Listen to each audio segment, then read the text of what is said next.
Right, ladies and gentlemen, welcome to tonight's Community Environment Committee meeting.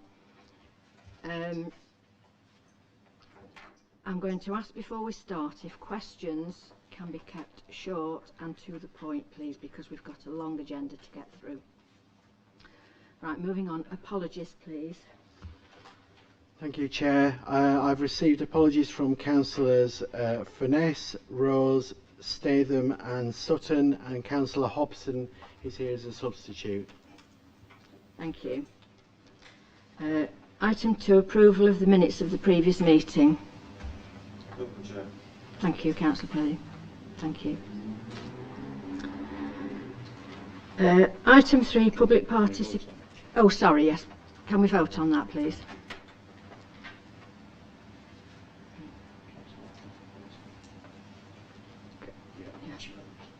Unanimous.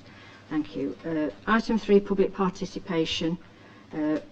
We have one speaker tonight, which is Mr. Dobbs from Ashbourne. Thank you. You have 3 minutes, Mr. Dobbs. Thank you, Chair. Councillors, I would like, as an Ashbourne resident, to comment on the report published for item 9. And I'm hoping that you'll be able to add your support to my concerns about the speed of what is happening and the ownership of the process to produce an action plan. This committee is, I believe, the only body that is affording democratic oversight of this process. You'll probably not be surprised that the comments of those in Ashbourne who have seen this report can best be summarised in 3 words. Is that it? At the July meeting, Mr. Braun said that he hoped he would have something substantive to report by the end of the summer. It is disappointing that this has not been possible. It is 7 months since the AQMA was declared, and the existence of an air quality problem in Ashbourne was known for years before then, so why has so little been done? I understand that the steering group has collected some suggestions for actions that might improve air quality in parts of Ashbourne. However, the frustration of the author of this report is clear, having apparently to wait until county council officers have decided what they are allowed to include. The apparent inertia of the county council in addressing the problem is surprising, since they established a Derbyshire Air Quality Working Group some years ago. Its brief was to drive progress on air quality, receive assurance on progress, facilitate strategic relationships between stakeholders, and support action based on best available evidence. Has this Air Quality Working Group actually been working? With this in mind, may I suggest that this committee writes to the Cabinet Member for Highways for the County Council, urging him to ensure his officers give the work of this AQAP steering group the priority that it needs. It is pertinent to remember that it is this council who have the statutory responsibility to publish the action plan, and presumably this committee to ensure that its publication is carried out promptly as well as effectively. It is sobering to remember that the County Council's own data found that in Derbyshire, mortality and morbidity attributed to air quality was equivalent to 402 deaths and over 4,000 life years. Thank you, Chair. Thank you, Mr. Dobbs. Moving on, item 4, interest. Does anyone have any? Councillor Murphy. Thanks, Chair. On item 7, I'm a member of the Peak Park Authority. Okay, thank you. Noted. Item 5, questions pursuant to Rule of Procedure number 15. None received. Okay, thank you, James. Item 6, independent review of the Waste and Recycling Services contract with Serco. Proposed terms of reference and appointment of independent review officer. Is this Ashley? Yes, thank you, Chair. I'll take that report. Well, members, this report follows on from the meeting of Council held on the 14th of October, whereby members unanimously voted to initiate a review, an independent review of the Council's waste and recycling services contract currently operated by Serco. Officers were therefore charged with the responsibility of defining terms of reference for that review, to bring a report back to this committee to outline those terms of reference, and also to seek an appropriate independent person to undertake the review on the council's behalf. All of those issues are dealt with within this report, and political groups are invited to nominate a member to actually sit in on that review group. The terms of reference have actually been formulated in consultation with Councillors Cruz and Swindle. Clearly those two members were involved in the original motion that was presented to Council, so it's been very important to engage them within this process, and I'd like to thank you for their contributions to the production of this report this evening.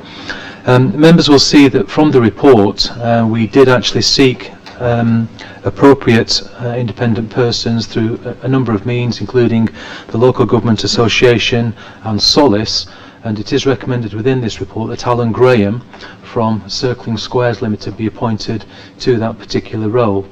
Alan's role will be to work with the elected members working group. He will have free rein to explore any particular issues or avenues within the scope of the review, or indeed extend the scope of review should he consider it necessary, and then report back by December, and then a report would come back to this committee in January 2022 as per the original motion. Happy to answer any questions, Chair.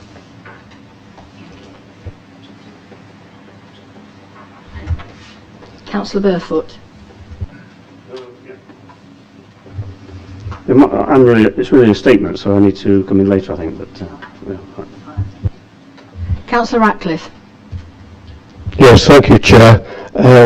Clearly we had an excellent debate on this in Council, and quite a lengthy debate too, so I'm certainly not going to retread that old ground.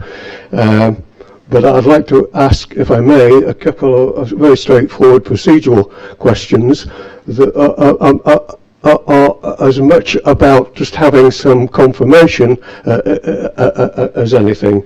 Can you first of all, Paul, just assure me that following the report back to this committee in, I think it's late December, there will be a full council to again appraise that report, and if necessary on the recommendations take that further forward for any further action. So that's the first one.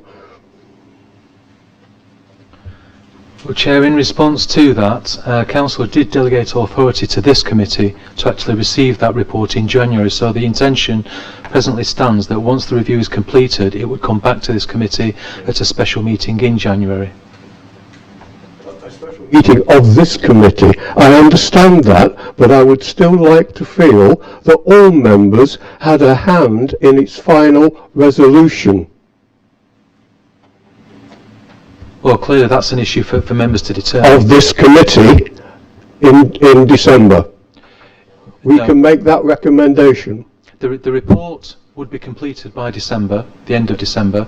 The intention is to then bring that report to this committee, Yes. a special meeting of this committee to be arranged in January, and then this committee can obviously consider that report and determine what it then wishes to do with the issues arising from it. Okay, yep, fair enough. I think it's very interesting, incidentally, that we are in the process and some way forward, I have to say, in setting up a scrutiny committee. And I would like to think that, of course, that this review committee follows some of the terms of reference that are being put forward for that scrutiny, and have the same degree of flexibility. Incidentally, I am extremely pleased by your recommendation for the appointment of the independent chair. I think that's satisfying all the cautions that were voiced during the council debate. Can I just ask you a final, very, very straightforward question? Can you just give me, if not others, an indication of when it's going to start and how often they're going to meet, and will there be any semblance of a timetable available for all members just to be aware of, because I'd like to feel that although I'm going to appoint another one of my group to take part in to become our member on this, that I have the ability to feed in to him, knowing when this review committee will be meeting. Yes, certainly, Chair. I can confirm that a lot of work has already taken place in the background of this, clearly dependent upon the decision that members may make this evening. And if members do appoint Alan Graham to be the independent person, then a lot of that work will start tomorrow. We will publish that timetable for all members to be aware of the programme that we will take, and clearly members who are nominated to the working group can feed into that process accordingly. Councillor Buttle. Oh, right, yes, thank you. This is sounding pretty excellent. I just have a question. Alan Graham, is he a member of a political party? We say he's independent, but we're wondering, or I'm wondering anyway, whether or not he's bringing anything to the table. Does he have a background in, deregulation of services, or etc.? There's all sorts of questions. What is it that's... I'm just a little bit curious as to how he's ended up in the frame. Well, Chair, paragraph 2.4 outlines the credentials that we look for in the appointment of the independent person, and Alan's background is cited in there in terms of his professional background. With all of the individuals that were put forward to us as suggestions, I've not inquired about their political background, membership of political groups or not. That's not something that I have explored. But in terms of his credentials to act as an independent person, he's got a very strong track record, and he's got the right professional skills, knowledge and aptitude, we believe, to undertake this role. Yeah, he looks excellent. It's just that I'm curious to see who he worked with as Rushcliffe Borough Council and what have you. What particular group was he working with? My recollection of the political history of Rushcliffe is that it has been in the control of various political parties over the years. James has probably got more knowledge than me, but I certainly recall at one point it was actually a home council. That's right, yes. I believe that over the period of Alan's tenure as Chief Executive, control did switch between groups, so probably like any senior local government officer, having worked with politicians from all groups, he won't have any particular allegiance in any direction. I'm very pleased to hear it. Councillor Wayne. Thank you very much, Chair. I've sent a list of questions to Mr Wilson this morning, and thank you very much for answering those. I just want to clarify one of them, if I may. Having a chat to a number of the refuse collectors and drivers whilst I've been going around the town, I think it's very important that we do speak to them and get their concerns, because personally I think that is at the crux of quite a lot of the issue. That's from my experience of talking to them. So is it something that we have to approach Serco? I realise in your response you did say that if he decides, if Alan decides to go and approach these people, that will be something that is done. Can we steer him in that sort of way at all, or will it be totally for the group? Thank you. Thank you, Chair. I think in response to that issue, we're very keen to make sure that Alan has the ability to take this review in whatever direction he feels is necessary. So the terms of reference has been outlined. They are not intended to be wholly prescriptive. If Alan picks up on a particular line of inquiry, I'm sure that we would all want him to explore that as far as he feels necessary and able. And if that does include speaking with operatives on the ground, then so be it. We certainly wouldn't object to that. I think it is important that Serco are part of this review, because they clearly have a side of the story to tell as well, and the operatives no doubt will have their story to tell. So I think if we can give Alan the confidence to take this in whatever direction he feels necessary to get to the information he needs, then I think that would be possibly the best way to secure the right outcome that we all want to see, which is a completely in-depth review of the events that we've encountered. And that's certainly what our residents expect, and that's what we're looking to deliver. Councillor Morley. Yeah, thank you, Chair. If it's any comfort to Councillor Little, I've done a bit of research on this gentleman and his firm in Ashby-de-la-Zouch. All his information is there on LinkedIn. I think it's a terrific choice and a very elegant solution to bring a chap in. So if you need any information, it's all there in the public domain. It doesn't give you any idea which political leanings are, but I don't think that's relevant. Thank you, Chair. Councillor Purdy. Yeah, and with Councillor Purdy.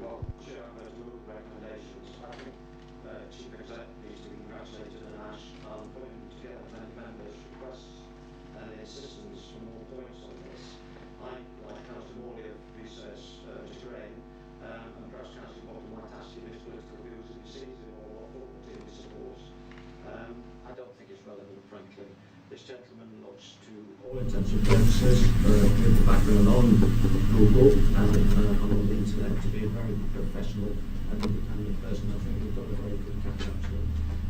When Chief Executive and I started to discuss what we could get from the very beginning, but it wasn't doing a headache, so I'm glad it's come out this way. So I'll move recommendations on block 2. Councillor Hobson. Thank you, Chair. I'm happy to second all the recommendations. I think it's important for our residents to see what has gone wrong, how we can improve things in the future. I'm glad that this has been a cross-party negotiations as to the terms of reference, and I really hope that we can all be involved in this and get the best for our residents moving forward as quickly as possible. Thank you. Do we have anyone else wanting to speak? Councillor Burford. Thank you, Chair. Yes, I agree with what's been said so far. I think it's an excellent report. I agree with the recommendations. I think it does show that the residents' petition was justified and has led to this review, which residents consider essential in order to discover where the fault with the delivery of such a vital service lies. I agree that review completion must be considered urgently, an urgent completion, if you like, the 31st of December, which is absolutely right. We owe it to our residents to determine what has gone wrong with Serco's renewed contract compared to the one they had before, which was obviously a lot less lucrative to them, and where we didn't have so many problems, strangely enough. I know there have been the likes of COVID since then, but still, we didn't have as many problems then as we have now. Our long-suffering waste and recycling staff also deserve an explanation, particularly, I think, Ash Watson and Dave Turvey, the latter who's been doing 2 jobs, of course, in recent months. And I think they deserve an explanation for the chaos they have faced in the last few weeks, particularly. Let us then authorise the commencement of this review as soon as possible under the terms of reference in the report, but also ensure that by next April, when some of the present restrictions are lifted, our full service is resumed, and that we don't have the problems we've had in the last year or so. Thank you. Thank you. Does anyone else want to speak? Okay, we'll move to the vote. All those in favour? That's unanimous. Right, item 7, Peak District National Park Local Plan Review, topic papers. Chair, that one's mine. Thank you. Members, you'll be aware that the District Council is going through a process of reviewing its own local plan, but actually in parallel with that, the National Park are doing their own review of their own local plan. They are at the moment at sort of fairly early stages in that process, and as part of that early work that they've done, they've published a series of 10 different topic papers covering different subject areas that are identified within the report. The report that we presented is a sort of a typical type of report that we present on these sorts of issues, where we identify from an officer perspective what we think are the sort of strengths and the weaknesses of the approaches and the issues that have been identified within each of the topic papers. In terms of the report, I think the report is fairly self-evident from its structure and approach. We've set out within the report the key issues for each of the different topic papers, and the response we think is appropriate to go back to the national park. But in terms of drawing out the key areas, I think the thing that we're trying to sort of say within this report is that we need to be making sure that the national park is delivering on sustainable development and achieving those three sort of cross-cutting objectives of economic, social and environmental well-being. The two sort of key issues, I think, from our officer perspective looking at this, and it's one that we've rehearsed many times in this particular room, relates and revolves primarily around the approach that the national park is taking on housing and employment opportunities. In terms of the housing development, the housing aspects of their policies, they have suggested within the topic paper that they need to look a little bit more at the evidence base to try and identify what the level and scope of new housing requirements is likely to be in the national park, and that in itself is to be welcomed. However, what the national park then do is then fall back in some respects on their old sort of fashioned approach to trying to say that actually all they should be delivering is what's needed to meet the local needs. And that's where I think this authority has in the past, and as officers, had grave concerns about that particular approach. So the recommendations you have in here is that yes, the national park needs to address its evidence base, it needs to get its ducks lined up in terms of that particular aspect, but it also needs to ensure that the policy approach that it has within its emerging local plan shows much more flexibility towards the delivery of housing over the course of the plan period.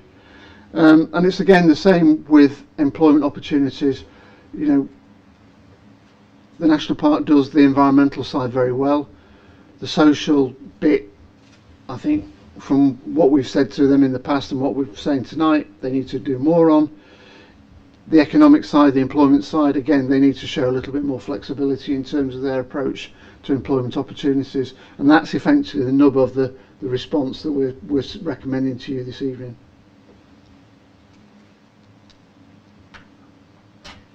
Thank you, Mark. Councillor Hughes.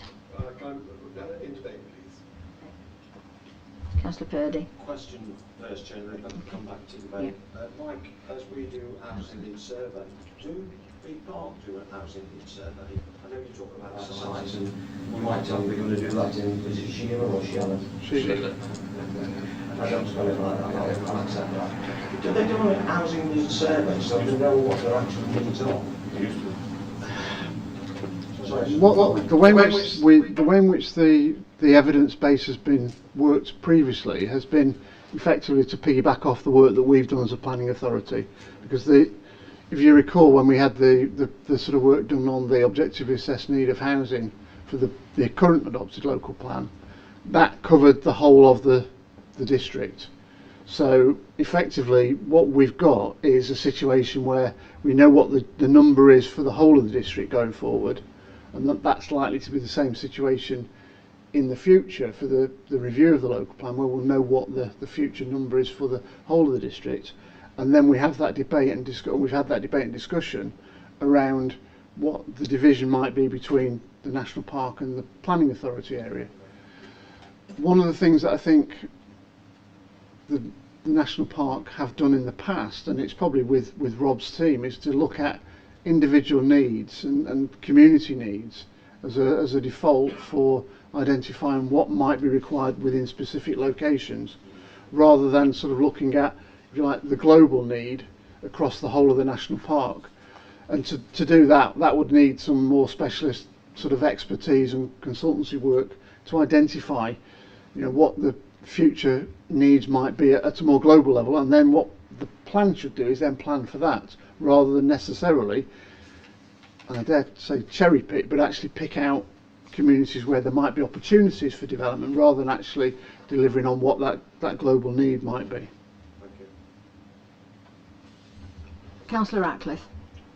Yes, thank you, Chair. I have a couple of questions, but they're very straightforward and really for clarification as much as anything, Mike, if you'll allow me. Because I, like you and some other members, I've been through a workshop on this, so I know some of the background, and I have to say I'm very supportive of the comments you've made. I think there's a very strong golden thread, if you like, in what you've been saying about the need to recognise that the Peak District can be overly prohibitive and has to recognise that it has to maintain the viability of its villages through lots of infrastructure there, but of course housing is one of the primary ones. I'm very interested in your comments about the relaxation of the 10-year local connection policy, and my question is related to that. Now, as you and other members here this evening will know, this item is on the next full council meeting for deliberation. I don't want to, I'm being rhetorical here, I don't want to feel that we're preempting that debate, because I know for some members this is a contentious subject, you know, about whether or not we should retain this.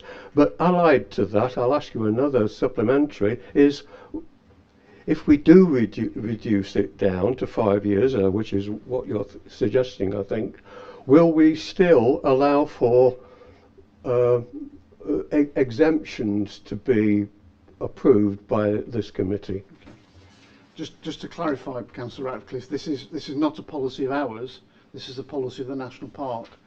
The National Park. But oh, okay. But are you in support of that, though? No, the policy of the National Park is one that we're suggesting should be relaxed in terms of how they deal with the whole situation of the sort of availability of affordable housing to people that might be in local need.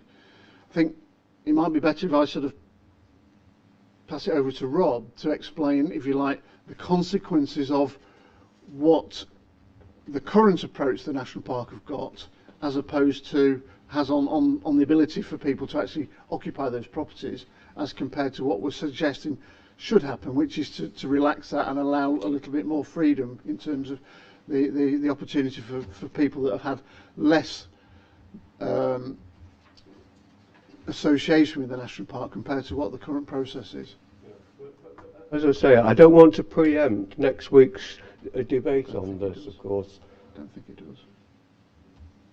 Chair, thank you. I think the paper you might be referring to is the one from Legal on the Derbyshire Clause, which is a separate piece of work, and that relates to former right to buys, and the Derbyshire Clause that restricts a 3-year connection to the district or the national park for people to buy those properties. And those are the individual reports that have traditionally come to committee for members to consider. So that's one of the problems, really. There are so many different clauses and restrictions, it does become confusing for customers to understand which clause relates to that particular property. So this particular point is about if we built some houses in Parwich, for example, at the moment only people who live in Parwich or an adjoining parish and have lived there for 10 years or more are eligible to bid on those properties through home auctions. And our proposal, well, the proposal we're suggesting is that that time is reduced to 5 years. The reason for that is, I think, from our experience in the housing team, not enough people remain with the 10-year connection to make developing affordable housing viable. So a lot of people have actually left the Peak District and some of these villages where we have no affordable housing left at all. So if we don't try and reverse that and help people who have moved here but have, say, 3, 4 or 4.5 year connection, then we'll run the risk of new build and existing properties that have these tight restrictions becoming empty. And that isn't going to be sustainable for the community or the housing association, because we literally do get calls from people who have 9 years and 8 months connection saying, well, when I get to 10 years, will I be eligible? And that's the kind of dilemma we're facing on a day-to-day basis with customers. I think my next question is really more in your court, Rob, if you don't mind. This was an excellent report, but of course you need to be something of an expert or to have some knowledge of the. Otherwise, even for an experienced and long-serving councillor like me, you can have misunderstandings about what you actually meant to be absorbing. But it's about affordable housing. One of the things I was arguing recently is that we should take a less cautious approach to viability on affordable housing schemes, you know, and try and pursue them to the highest possible standards of both space and indeed of energy insulation. And I noticed with a comment here about the cost of providing new affordable homes increasing through construction costs, etc. And the comment about there being a danger that slavishly following the design guide whilst also meeting environmental standards will mean we reach a point where it's no longer financially viable to provide new affordable homes within. I was quite taken by this, not only about, you know, the fact that we'd contemplate this, but again, allied to my thoughts about, well, if it means we've got to spend a bit more on them, but we're at least going to make a housing contribution towards climate change, etc., we should seize the nettle and get on with it. Can I ask for your comments? Might warn me I might get some questions on this, so I'll do my best through you, Chair, to give you an answer. I think that there are a number of factors at play in the market, and I had a very good discussion with Councillor O'Brien just a few weeks ago on issues in Hathersage, where we talked about exactly these kind of points. The cost of building housing is going up all the time. You've only got to, I think MDF's gone up 62% in the last 12 months, according to Radio 4 I heard on the way into work this morning. So, you know, basic materials are rising at quite a fast rate.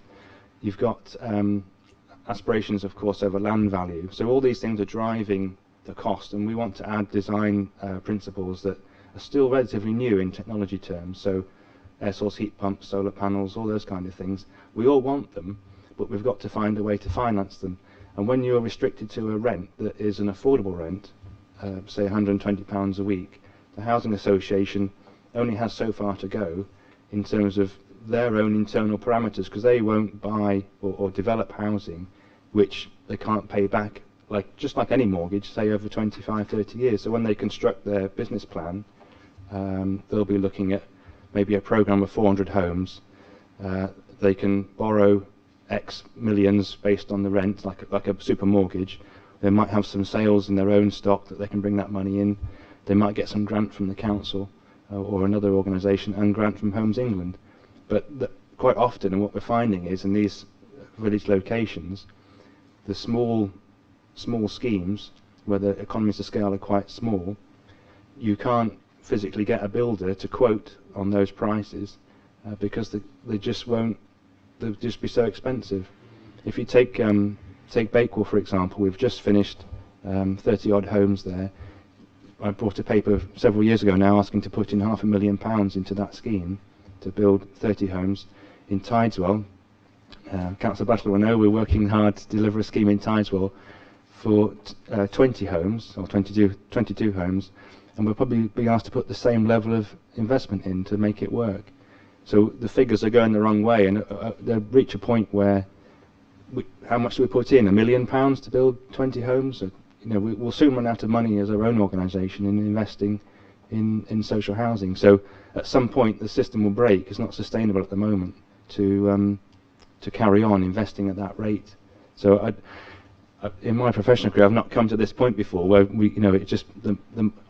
should I be bringing reports that say let's put in tens of millions of pounds into building a small number of homes, and for the communities where it's a real pressure and we can't find a site or deliver a site that's affordable, that's a real challenge because we've got no other solution to make it work. I hear what you say, and thank you very much for your answer. Councillor Wayne. Thank you. I sent Mr Hayes some questions this morning, which he's answered. Very kind, thank you. I just wanted to clarify one. It's in relation to the issues of flooding and surface water runoff, etc. Your response was many of the works that are required to alleviate water flows downstream do not require the benefit of planning permission. As such, they do generally not fall under the auspices of policies and proposals in the local plan. In our local plan we mention flooding, and we are impacted by the river flowing down from the Peak Park. Both the Wye and the Derwent both flow through that area. Is it something that we should be raising with them about seeking sustainable attenuation of water, mediation of water and those sort of things? It's something that we should be asking for, because when I checked the report and the topic papers there was no mention of flooding at all. Thank you. Chair, the situation is that I think probably we as an authority could have a discussion with the National Park around how they might be able to mitigate some of the runoff that Councillor Wayne refers to, and some of that runoff can be mitigated, and this is what I was referring to in the response I gave you earlier, Councillor Wayne, can be mitigated by sort of measures which are sort of natural type features within the landscape, and it's those types of operations which are the ones which fall outside effectively the need for planning permission, and so therefore fall outside of any policy requirements in terms of the Peak District National Park.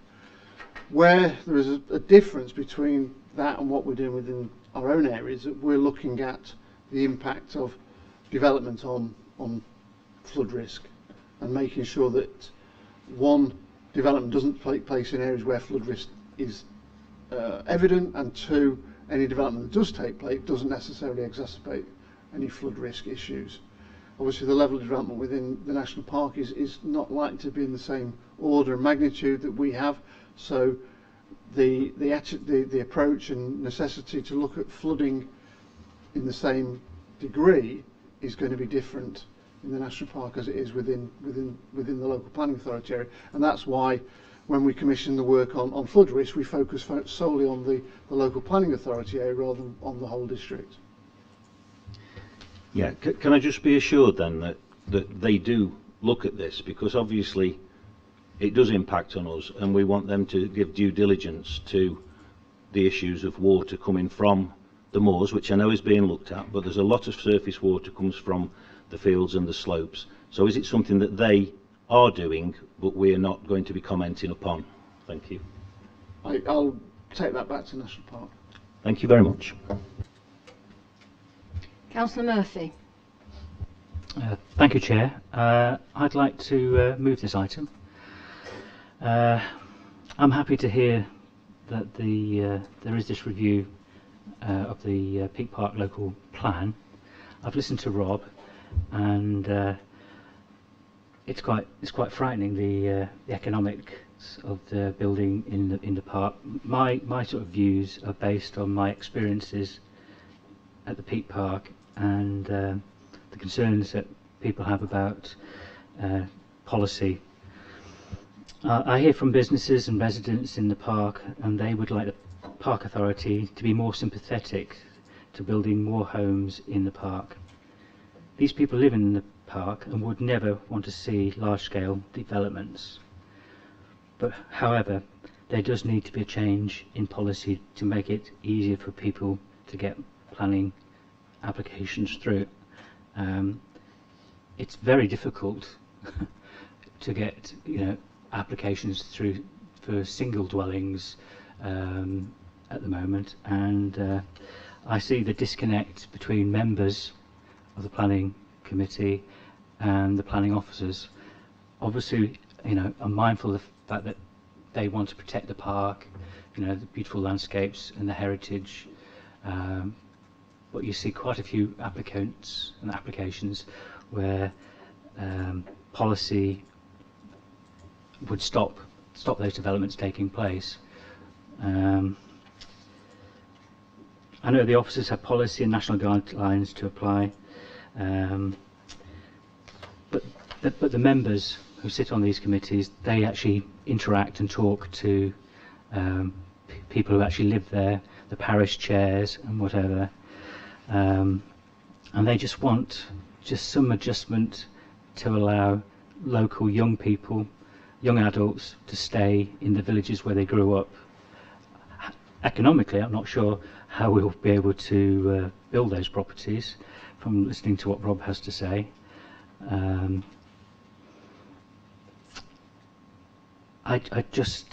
just really happy that this dialogue is starting, and I will, myself and others who are on the Peak Authority, we'll try and make our voices heard for the people that talk to us.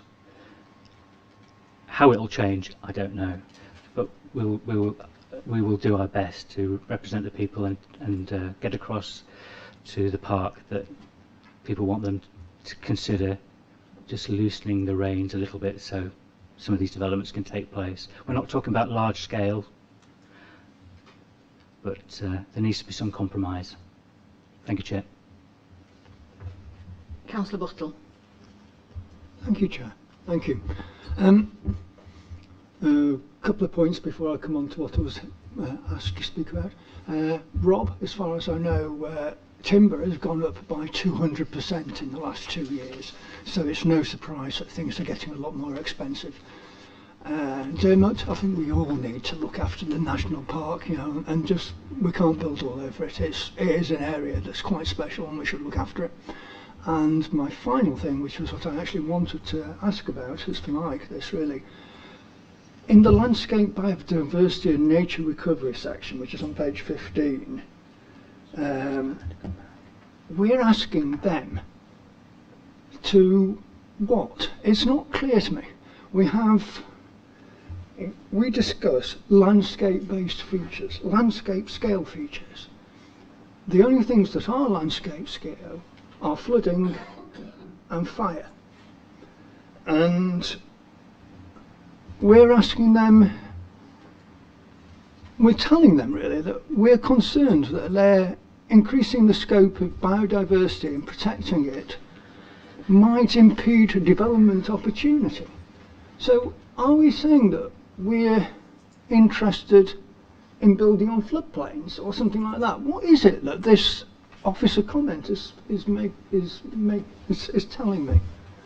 Thank you.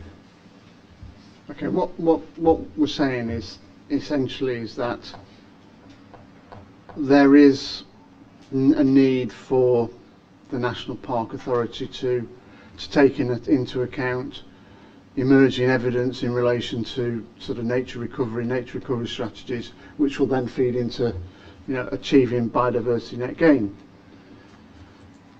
But one of the potential downsides of that may well be that there might be policies which seek to extend further beyond what the National Park have got at the moment, protection of the landscape. Whilst the landscape is, you know, is a significant part of the reason for national parks being in existence, you know, there is a duty also to ensure that the social and economic well-being of the communities and the residents that live within them is addressed as well. So what we're trying to say within this particular comment is that we need to make sure that there's an appropriate balance struck in the policy approach that's taken within the national park that ensures that actually you can try and achieve both at the same time. That you can achieve the strengthening of the landscape character aspects and the biodiversity aspects of the national park, but at the same time not impede potential development opportunities that will have the benefit to those local communities and local residents going forward. So I'm sorry if I can come back. So we're actually saying that we're not saying we don't approve of them objecting to solar farms, or with them objecting to windmills or whatever. Yeah, like we don't care what they're objecting to in our area. We're actually this is about what they do in their space. This is the policies that apply within the national park. How they address proposals within the Derbyshire Dales Local Planning Authority area is essentially a matter for the National Park Authority to take into account in considering their views. And we have examples in the past where they have made representations and taken significant action against the decisions that the council has made in the determination of planning applications, right, and have had those objections dismissed in court.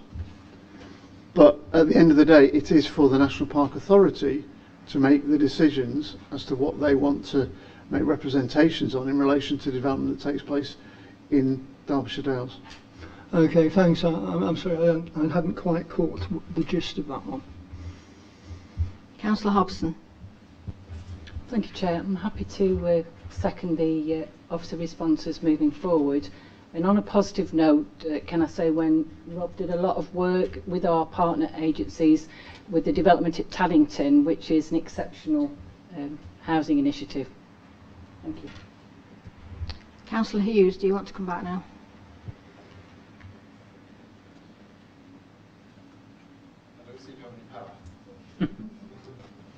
Thank you.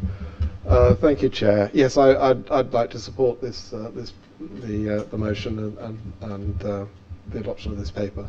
I thought I would certainly agree with what Councillor Murphy said about the need for housing in the Peak Park area, and the paper, I think, is quite clear that it points to the impact on Derbyshire Dales and the other district councils from not providing additional housing in the Peak Park. And turning to Councillor Buttle's point about development infringing on biodiversity and other environmental impacts, I think the report also is quite clear in suggesting that built areas of the Peak Park could take more houses, particularly around the Bakewell area. And then I think it's well argued in terms of the distribution proposals for further development in some villages, but also the focus on larger towns or larger villages in the Peak Park. So I think it does actually present a very balanced view, and one that I find very easy to support, and I commend the report. I think it's an excellent piece of work. Thank you. Councillor O'Brien. Thank you, Chair. I too would like to support what Councillor Murphy said. What I would say to him is that many before him have tried to influence the National Park Authority with no evident success. So I do wish him luck, and all of us will, I'm sure, be prepared to support him in his endeavours. I did circulate some additional thoughts on Mike's paper, which I hope everyone found useful, and I would hope that as a committee we'd feel able to endorse the sentiments I expressed there, but I'll leave that to the mover and the seconder. I think there are 5 of us here who represent settlements in the national park. And I think each of us, in our different ways, have been able to see at first hand what is slowly but inexorably happening in the park. It's a national park, it's not a holiday, it's not a theme park, but it's moving that way. Our villages are not museums, and there should not be places where only the wealthy or the retired can afford to make their home. But they are. Our village shops are closing, our schools are under threat, and our bus services are being withdrawn. Now, I'm not going to say that all that is because of the inadequacies of the current National Park Plan, but what I would say is that I don't think the current plan is doing anything to address any of those issues. So what that leads me to say, I wouldn't start from here if I were reviewing the National Park Plan. I would start on the basis of what we actually see is happening to our local communities. Now, I know, as others have said, the National Park Authority tends to hide behind its two statutory objectives relating to landscape conservation and recreation. And in my view, it rather pays lip service to what I think should be a third obligation, and that is the sustainability and vitality of its local communities. So I think the overarching message from us at Derbyshire Dales should be that in the review of the plan, the starting point should be to ensure that all its policies are directed towards the sustainability and the vitality of our communities. I think if you start from that point, then the way you review your current policies will take a rather different direction from, I think, the rather limp approach that is in the topic papers. So I would advocate that as a sort of overarching message to go back to the planning authority. Put the sustainability and vitality of our communities at the same level of priority as you put protection of the landscape and the encouragement of recreation. On the specific point of affordable housing, and there are a lot of very technical issues around here, and we've heard some around this, and we've had some of them addressed this evening. What I think is at the bottom of this is I don't think without being unduly unkind to them, I don't think the National Park Authority really understands some of the issues around affordable housing, both in terms of how you assess need, and I think this idea of having to live somewhere for 10 years before you're eligible to apply for a rented house. I mean, that's just ludicrous. I mean, how many of us would sit around for 10 years waiting to buy a house? We wouldn't. We vote with our feet, and that's what happens in the national parking practice. I don't think they've a real idea of need, nor do I think they really understand the current economics of provision. So I do think, as members, we have an opportunity as a housing authority to say let's sit down with our national park counterparts and really have a good discussion and debate about the realities of affordable housing, a little bit outside of the national park plan review, if you like, but let's really get to the bottom of what it is we're collectively trying to achieve in meeting housing need. What do we mean by housing need? And we have different versions of what that is. In my case, we'll use an entirely different way of calculating housing need than the National Park Authority, and probably different again from what Rob Coggins will use, and different from what I would use. So what I would advocate is, again, I'm not going to put it forward as a formal proposal, but I'd hope that as members we would take this on board. Let's sit down and say to the National Park Authority, you have told us that the current approach to affordable housing is with the subsidy offered by the District Council is not sustainable.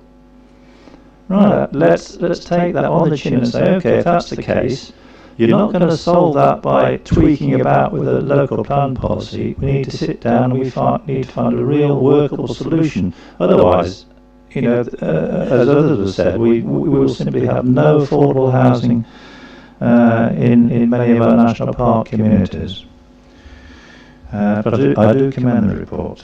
Thank you, Chair. Chair, thank you. I wouldn't normally come in at a point of debate, but I'd just like to comment on something that Councillor O'Brien said, because I think he summed up the challenges that we face with housing in the national park absolutely perfectly. And just to respond to the issue that he's raised, for members' attention, I have actually requested, and we have now arranged, a meeting with the Chief Executive at the National Park, the planning officers at the National Park, and any other officers that they choose to invite, and myself and Rob are going to be going along with our housing association partners to give them some real life examples of the challenges that we're facing and the reasons why it's proven increasingly difficult for Rob and his team and for us as a council to invest in affordable housing and meet the needs of our communities. So from the officer perspective, that's what we're doing, but I very much welcome the initiative that Councillor O'Brien's just outlined if members could apply similar pressure. Thank you, Paul. Councillor Burfoot. Chair. Just like Paul, I came to this meeting thinking I won't say anything about the national park, but and I agree with largely what Councillor O'Brien has just said. But going back to my days there, over 6 years ago now, I can remember I was involved in quite a few housing needs surveys in different villages, where I think parish councils had determined the need for affordable housing or more housing, no, I suppose, yeah, lower cost housing, I guess. And we're involved in looking at, say, half a dozen sites in each of these villages. So prioritising them in terms of their impact, landscape impact mainly, I suppose, and the viability in terms of, transport links, etc., etc. And in one case, in fact, I can remember, well, I can't remember, it was a planning, it was a site that was picked in Baslow, actually, and I was verbally abused by a local resident because I was seen to be favouring a housing development in that village on that particular site. Fortunately, it was approved. I think it was probably a fairly close vote in the end, but it was approved in the end. And then there was one in Yulgrave, which was in fact, so we were taken around that site, I think, by Rob and others when I was first elected to the council in 2015. And that was another one where there was a substantial number of local residents who opposed that scheme, and it was difficult to get through in the end because of the weight of the opposition from local residents. So that is the other side of the coin, in fact, that it's, I suppose, it's natural in a way to find more NIMBYs in places like a national park than probably in other places, but there was that sort of scenario, I suppose, that we experienced. But there was, I mean, I suppose there was I don't know how policies have changed since I retired, but I think we did generally agree that we needed to provide more housing. So I was involved in quite a few housing schemes over many years in quite a few of the villages of the national park. So I don't think it was a closed book necessarily. Councillor Purdy. I likewise have a problem with my microphone, so I'll speak up. Thank you, sir. I entirely agree with Councillor O'Brien's sentiments. Having been a former member of the Peak Park Board, I can echo what he says. Many have tried, so I say good luck to Dermot. What astonished me when I was on the Peak Park was there were several recommendations for refusal on affordable homes, and we planning committee had to turn those decisions over. So I wonder what the philosophy is if officers are recommending refusal for affordable homes. So that does worry me. I was fortunate to raise a question at a recent DCN conference I attended with Paul Kenilworth with the Housing Minister, Christopher Pincher MP, specifically about this issue. I raised the question that we all have asked several times before: why is it that the Peak Park aren't building the homes that are really required and the affordable homes when we, and Mike's put it very succinctly now, pinned it down to 92%, I think it is, and I said, we've got 100% of the have to build in 50% of our land. So bless him, Mr. Pincher did reply to me, but he didn't really pick up my solid question. So thank you, Mike. Mike's put in a very detailed letter back to Mr. Pincher, and so hopefully that might move things with the Peak Park. The last biannual meeting with Peak Park officers, Paul and Councillor Hobson, and the next one is January, I had to say to Andrew McCloy that I was disappointed that when he became chairman and I became leader, we expressed our desires for collaboration. But I did have to say that I was disappointed. I wasn't witnessing any collaboration, and I was quite brutally honest with him. And I will raise that again. So we'll push, we'll keep pushing, but we can't upset partners. We have to work with people, and we have to drag them along. I think that's as best we can. So we'll keep the pressure on. On the subject of increasing prices, those who are on the local plan will remember I raised it. The very worry I've got of increasing prices. The fact is that these new heating systems for homes are going to be 2 to 3 times more costly than a gas boiler, and yet put out only 50% of the heat. And then there's all the extra costs that are coming through, from abroad and so forth. So it is a great worry, and it's interesting to hear Rob say I think we're coming to a pinch point. On the issue of flooding, Councillor Wayne, I was on the Peak Park board when we won monies from government for the Moors for the Future. So there's hundreds and hundreds of acres of moorland have been rectified of the acid problem that they had, which is actually swamping up, soaking up, masses of rain coming down. So there's a great amount been done there. There's more to be done yet, I agree, but it's going to need multi-agency approach to solve our flooding problems, and I assure you that I'm still working hard at that. Thank you, Chair. Councillor Buckley. This is about supporting economic development. The supporting economic development topic paper, 4.2.1, and the DDDC response. There's a danger in placing an overemphasis on the environment that could stifle economic recovery. I think where we are and where the national park is that there's a fantastic opportunity for the environment to being a key part of the economic recovery, and I don't think that's recognised in the response to that. And I think that's a critical thing that's going to be coming out more in the future. And the benefits of ecotourism and nature-based tourism is going to be coming out in the future. So it would be really good to have a reflect on that.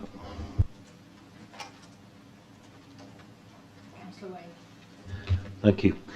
Yeah, as somebody who's come from a rural small village in the Derbyshire Dales, I think it's really important that the Peak Park wake up and start to smell the coffee a little bit in relation to the retention of people within their communities.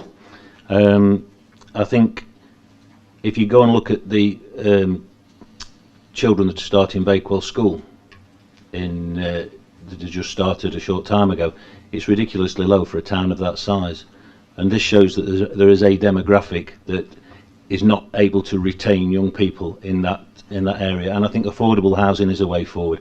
And I would applaud Councillor Murphy if he does get anywhere, because it's going to be a tough job. Thank you. Yes, but you're the one that spoke. You've proffered yourself up. Thank you. Thanks for letting me come back, Chair. I just want to respond to Councillor Buckler, if I may. On another board meeting, which is called the Local Engagement Board, Matthew, through County Council, and there's a meeting I'm on next week, there's a great drive for economic recovery, and that does include that. And in fact, last year I went to a meeting at Chatsworth House with several businesses in attendance to help drive up the economy, so hope that helps. Right, if there are no more speakers, it's been moved and seconded, so we'll go to the vote. All those in favour? Thank you, that's unanimous. Right, moving on. Item 8, Public Health Act 1936, Scheme of Delegation, and I think this one's Tim. Yeah, thank you, Chair. Hopefully members of this committee are reasonably used to me bringing reports about delegated authority for usually new Acts of Parliament or new sets of regulations. I suppose this is a bit unusual in that the Act's 85 years old. What happened, we had a situation arise in one of our towns where we had to deal with one of the old fundamentals of public health, which is something called filthy and verminous premises. And on checking the scheme of delegation in the Constitution, it's a very detailed document, as some of you may be aware, it became clear that for whatever reason the premises bit of filthy and verminous had been left out of the scheme of delegation. We had delegations in there for articles and for people, but not for premises. So with the assistance of the Chair and Vice Chair of this committee, we managed to deal with that one particular situation, but the purpose of this report is to deal with a general delegation to officers to deal with those circumstances whenever they arise. In general, as the report I think makes clear, officers are pretty good at dealing with these situations informally and helping people through what are often difficult situations that have left them in those circumstances, but very occasionally we do have to use the formal requirements of law that exist. In this particular case, it was to ensure we recovered significant costs in clearing out a particular property. So that's the purpose of the report. It's a fairly straightforward one. I just thought I ought to explain why we've overlooked this for 85 years. Do we have any questions? No? Okay, move to debate. Does it find a... Someone to... Thank you. So that's Councillor Purdy, Councillor Bull. That's it. Anyone else? Okay, we'll move straight to the vote. All those in favour? That's unanimous, thank you.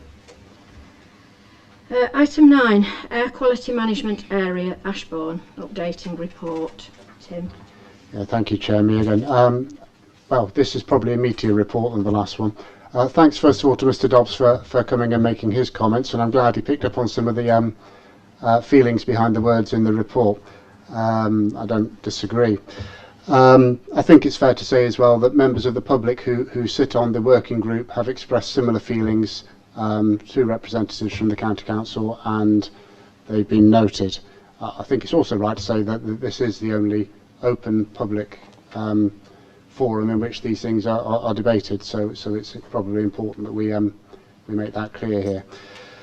The report is as it is. It's a report that members asked us to bring every 3 months or so to explain the progress on developing the action plan that follows from the declaration of the Air Quality Management Area in Buxton Road, St John Street in Ashbourne, and the table, the action log as we're calling it, sets out the various different actions that have been taken. And as you can see, the situation at the moment is that we're in the hands of our colleagues at the County Council transport team, who are looking at a long list of ideas that might be useful in reducing nitrogen dioxide in this area, and whittling that down to a short list of those things that are feasible and practical and will have an impact.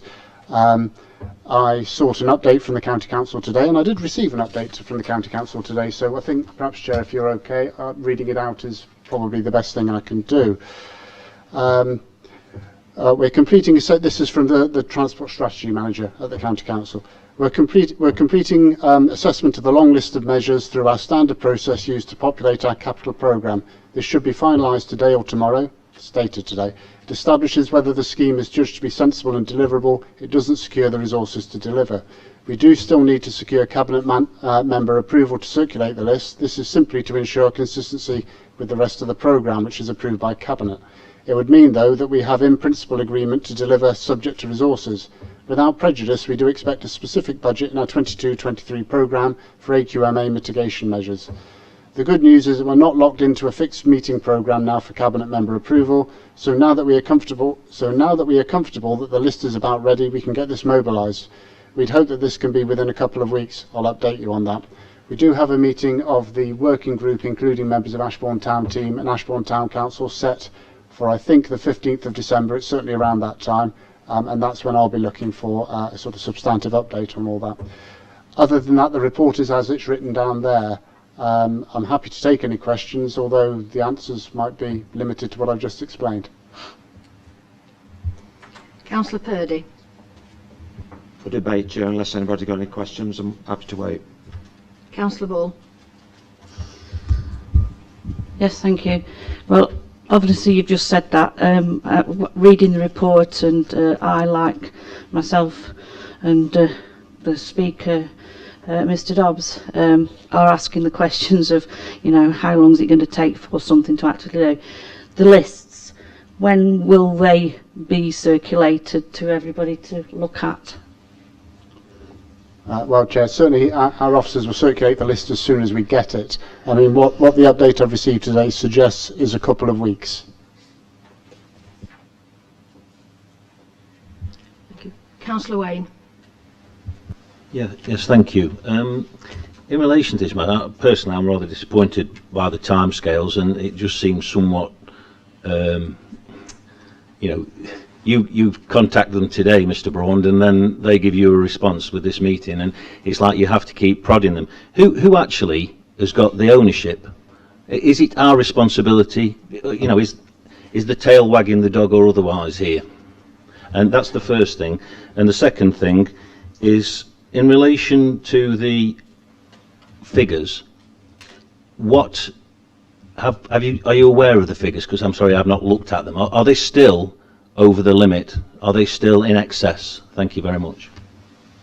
Okay, well, I'll give a reasonably precise answer to the first question and a more general answer to the second one, if that's okay. In terms of ownership, as Mr Dobbs pointed out, the responsibility for the action plan rests with this council. We're the responsible authority. However, we can't do that without the Highways Authority, who are going to be responsible, probably, for most of the actions that appear on the shortlist. So we need to have that agreement. We're kind of a bit fettered in the sense that if the environmental health officers involved in the development of the action plan came up with a list of actions they thought to be right, the county council could just say, no, we're not doing that. So we need to work in partnership. I think Councillor Purdy said something similar about working with the Peak Park in relation to the last item, and the same is true here really. But yes, we are the responsible authority for the action plan. We are the authority. We'll have to submit that to DEFRA for approval.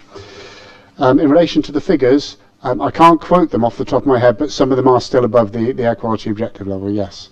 They are made available to Mr Dobbs and others on a regular basis when we get them in. As some members are aware, as when we get those in, they are uncorrected, so they're at the end of the year they have to be correct, that there's a correction factor applied in relation to how accurate the diffusion tubes are considered to be by government. It's not something we make up. So they're uncorrected figures, but nevertheless we send them out as soon as we get them. Thank you. Can I just come back on one quick one?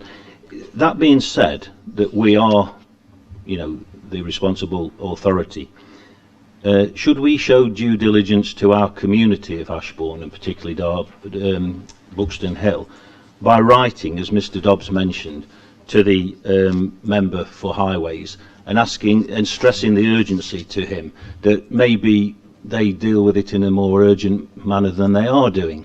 Thank you.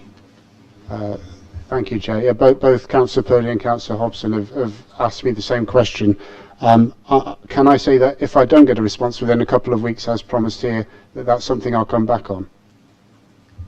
Forgive me. Is this something we can't ask as a committee? Well, that would be my suggestion, but it's obviously for the committee to decide. Thank you. Yeah. Councillor Burfoot.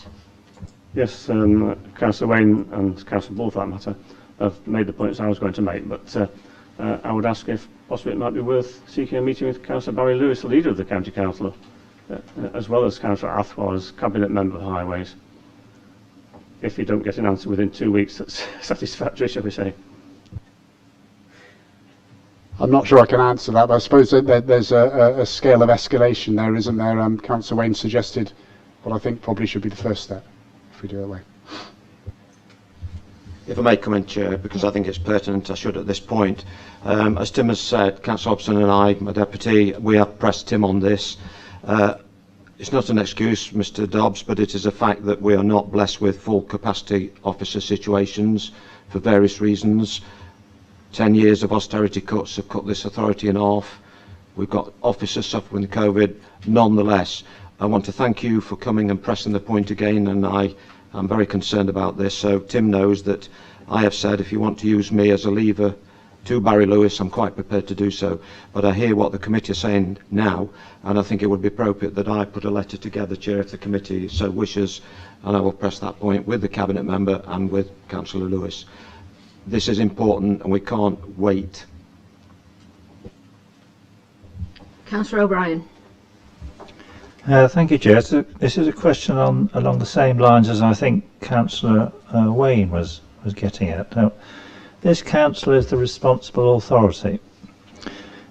From what Tim has just been telling us, the county council is going to give its response to the I call it the list of actions. That, it's going to give its response to the list of actions, and correct me if I'm wrong, you're saying it's going to assign a budget. And that says to me that the county council has already made their mind up as to which actions they think are appropriate, which is probably governed by what they think they want to spend money on, by budget constraints. Am I correct in saying then that the county council is going to effectively be making a decision on the actions before this council, this committee, has a chance to express a view on what it considers the priority actions to be? Thanks, Chair. this council has the ultimate say on what's on the action plan. The county council, I think we can assume the county council could be trusted to try and do the right thing. They will obviously have priorities of their own, but it will be open to scrutiny by our officers and through a further update report at this committee in relation to actually submitting the action. What happens is this authority has to develop an action plan, send it to DEFRA for comment. We get the comments back. We then have to send it to DEFRA for confirmation when we finalise that. That's a process in itself. The intention of officers is that the action plan, the proposed action plan, will come to this committee for sign-off. If there are things that either officers or members are not happy with or would like to see added in there, I would expect those comments to be made. So the county will come to a view as to what they think their priorities are, but we still are ultimately responsible for what goes in the action plan.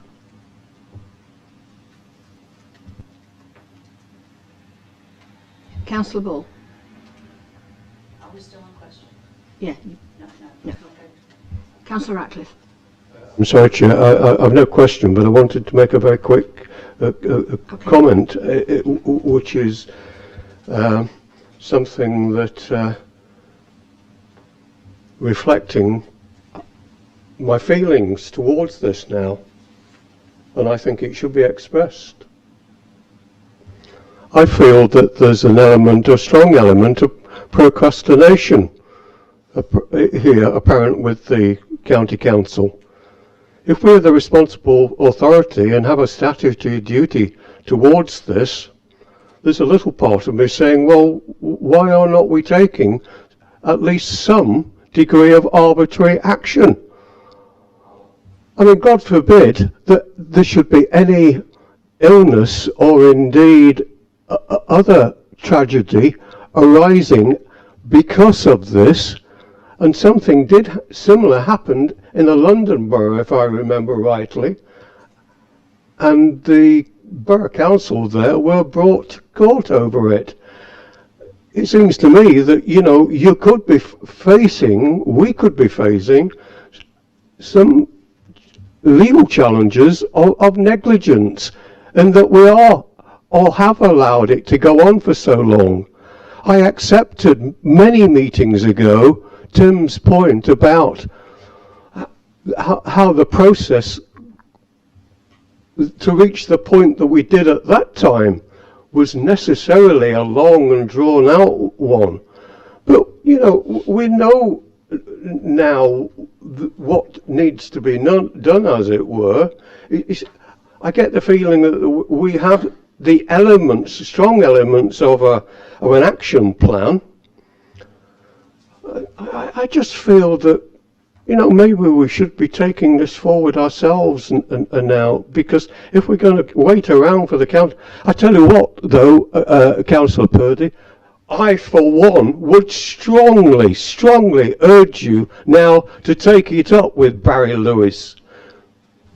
I mean, I have a feeling I know who is the responsible cabinet member who seems to be sitting on this, and it's about time he got off his backside and gave us the support we need. Chair, I've just said it's urgent. I've just said if the committee are happy, even if the committee are not happy, I will still put the pressure on, and I will put the pressure on with the cabinet member, because I've got an issue on my ward with the road closed since 2019. And now, indeed.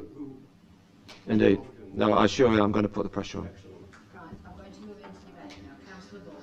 Right, thank you, Chair.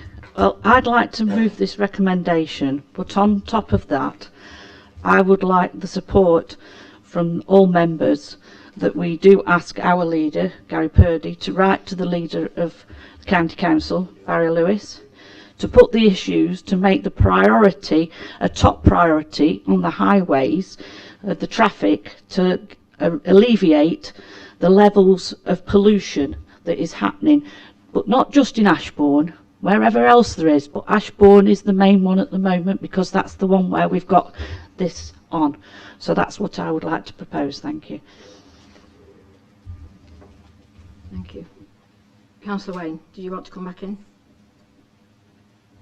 I didn't put my hand up, but I could just ask a quick thing. That's fantastic. Thank you very much for that, Councillor Bull. would it be worthwhile, and forgive me, I've only been doing this for 2 years, but is it worthwhile also sending it to the Chief Executive because of the Derbyshire Dales District, of the Derbyshire County Council? Well, haven't they got one? They have. Yeah, I thought there was one. Not as such. No, they've got an but officer. what I'm saying is, don't just send it to the members, send it to the actual organisation. Chair, if I may suggest for Councillor Ball, I think it should go to what we call the Chief Exec, but I know that person is. Yeah. To Councillor Lewis and to the Cabinet member. Yeah. Thank you very much. Does that find a seconder? Councillor Burfoot. Okay. All those in favour? Thank you, unanimous. Right, moving on, item 10. Procedure on the enforcement of energy performance of buildings, England and Wales, Regulations 2012 and the Energy Efficiency Private Rented Property England and Wales Regulations 2015 as amended. Thank you, Chair. Well, I hope these three reports show the breadth of things that we cover in the Council. And these are all things that happen to be dealt with within environmental health. This is a set of regulations that's intended to increase the energy efficiency of private rented housing around the country. Has a dual effect of helping to tackle climate change issues, but also has the effect of making sure that people who live in those homes can live in them more comfortably and they more adequately meet their needs. We deal with fuel poverty, in other words. At a previous meeting of this committee, we've dealt with a scheme of delegation relating to these sets of regulations, and we've dealt with a scale of fines, effectively, of fixed penalties that relate to transgressions against these regulations. What's happened now is that we've been successful along with other Derbyshire authorities, and I probably should mention thanks to one of our partner agencies here, which is Amber Valley, who led on this. We've been successful in obtaining some money to put some extra resource into this piece of work for the rest of this financial year. And if you've kept up to date with some of the local social media feeds, you'll see that our communications manager, Mr. Fern over there, has put out some press about this very recently. So we're engaged now in actively seeking out some of these properties that don't meet the energy efficiency standards and trying to do something about it. The purpose of this report is to inform you about the procedure that we follow in doing so, to make sure you're happy with it. It is in compliance with the Council's corporate enforcement policy. And it's now actively being followed through the environmental health team with the support of colleagues and business support. The idea is to encourage landlords to improve their properties rather than to impose penalties from the very first point. Of course, that's what our corporate enforcement policy says. It also makes clear that where some of our properties are not capable of meeting modern energy efficiency standards, if we're honest, and some of those landlords can claim exemptions under the regulations. And we fully intend to help those landlords to register those exemptions with the government database so that tenants looking to use those properties are aware that they can't meet the energy efficiency standards. So it's I suppose, a three-pronged approach. We're going to advise landlords about what their duties are and help them to meet those. We're going to advise them as to how they can claim exemptions under the regulations, and if necessary, and where no other recourse is working, we will take formal action to secure improvement. So that's the purpose of the report. I'm happy to answer any questions. Councillor Ratcliffe. If I may ask you perhaps a simple question, Tim. If I, as a landlord, came to you and said, look, I'm aware of these new regulations, but my previous assessment on this property has shown that it's only got a rating of F or G. I've got to upgrade it, but I can't. I find it difficult to find the funds. Are you able to give advice as to where grants might be obtained, or indeed about how he could, this myself or this landlord could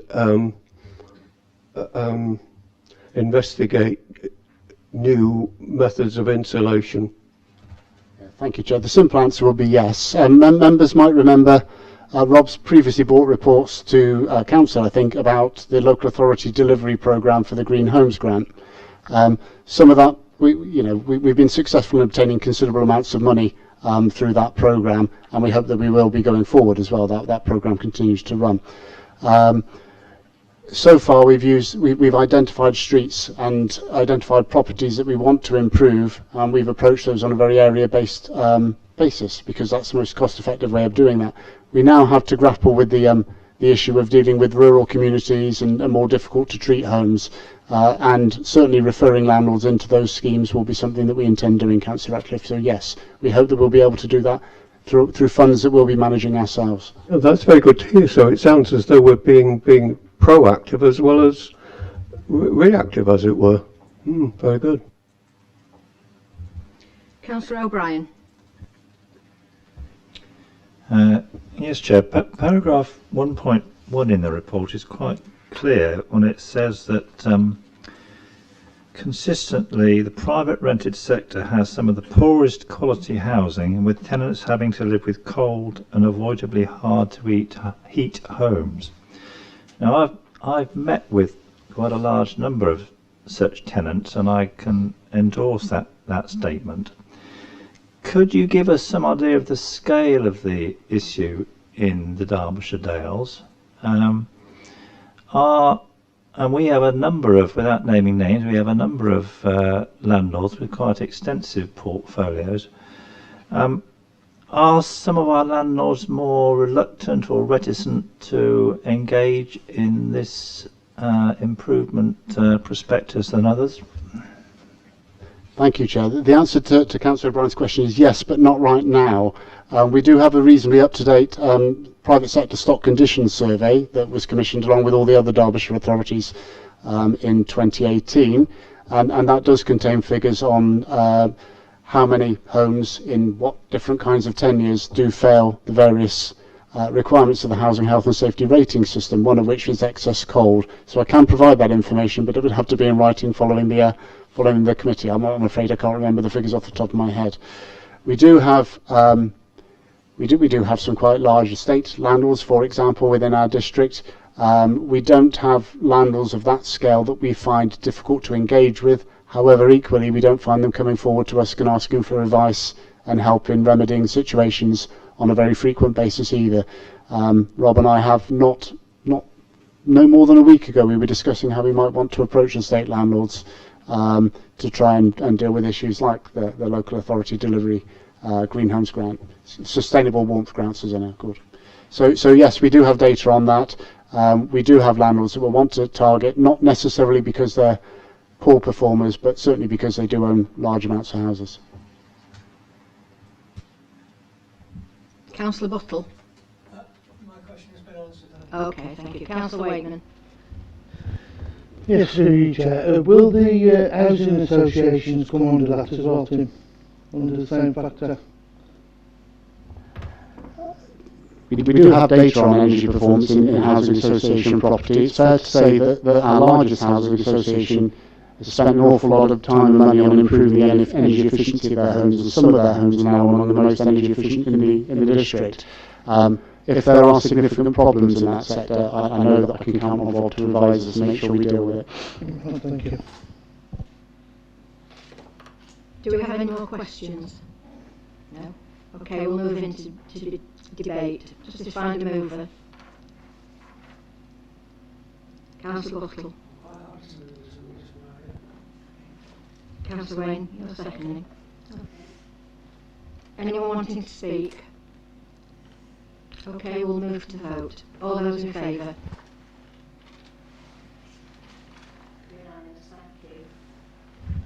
Right, item 11, Hurst Farm Regeneration Project. Marie. Hello. Thank you very much, Chair.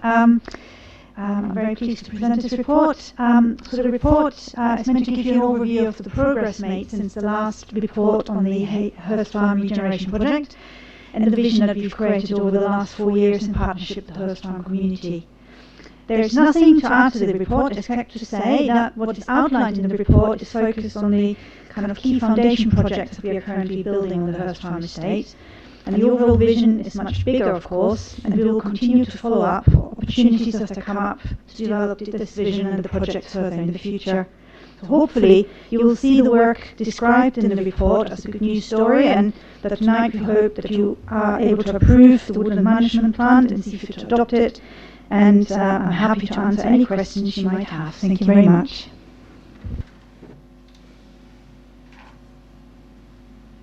Councillor Hughes. Okay, yeah, that's fine.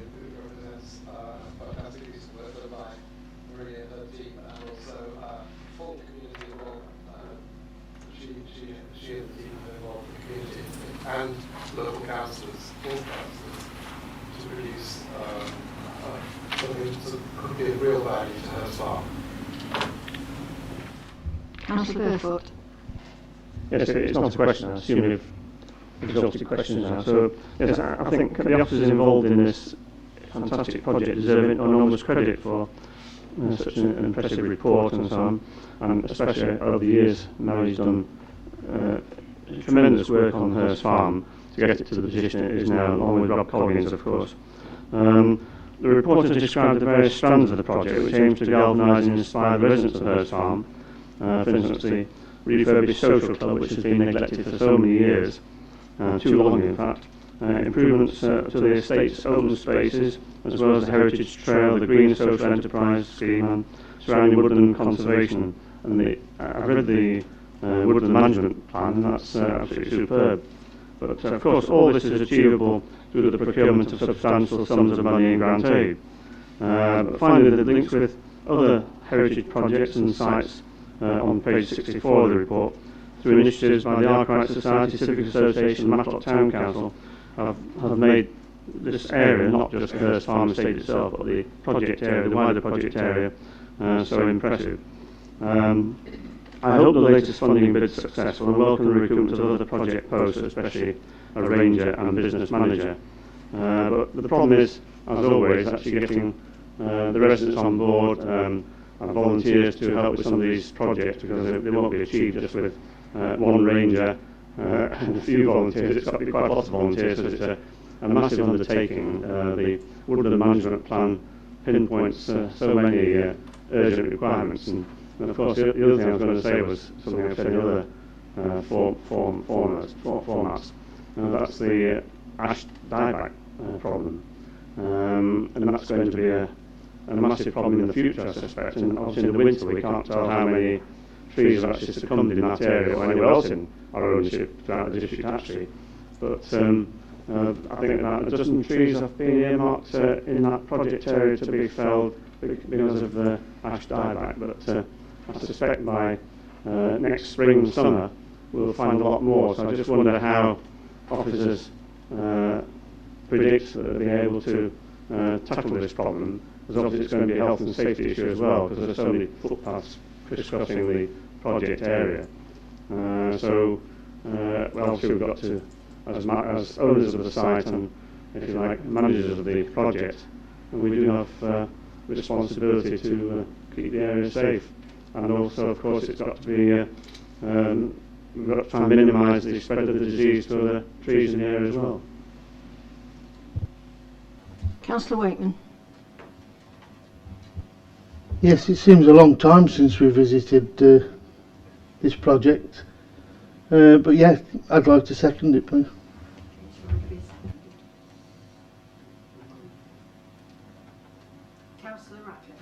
Thank you very much, Joe. It's just another comment. I have to say, after the negativity of some of the previous reports, it does your heart good to read something like this. I've been following this project, as many members here tonight have, for a number of years, and it's always been meeting with success, and the outcomes have been absolutely wonderful, and I really credit to all those involved.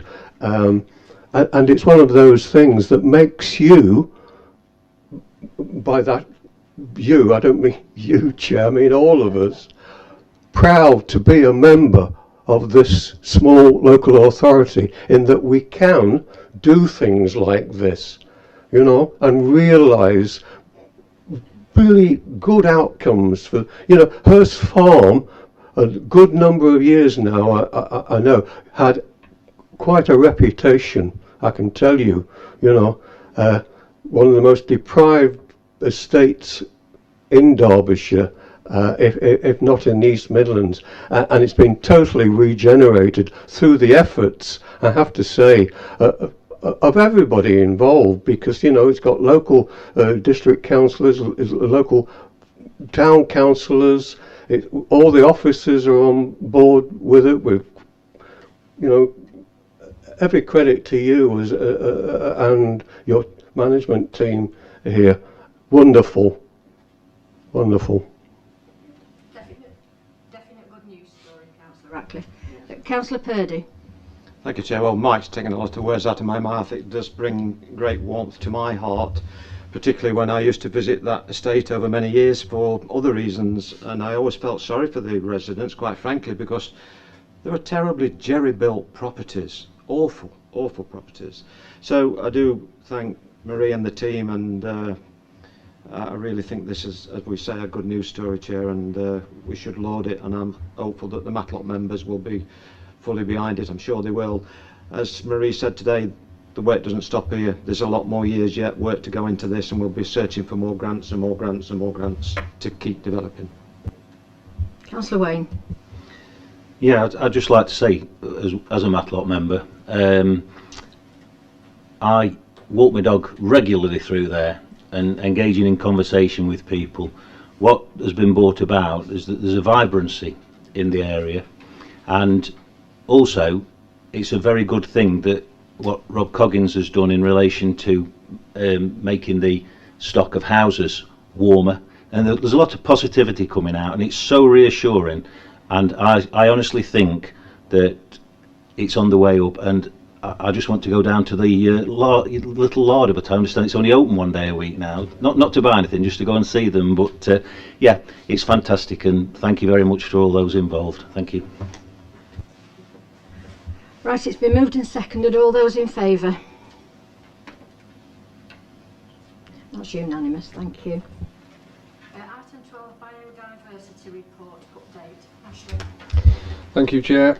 I'll try and keep this brief. It is an update report as requested when we initiated the project. It has been what I would consider a successful year. A lot of work has gone into this from the project team, but also I'd like to personally thank the member working group who support the project, because there's absolutely added value being brought to the discussion and the progress that we've made on this project.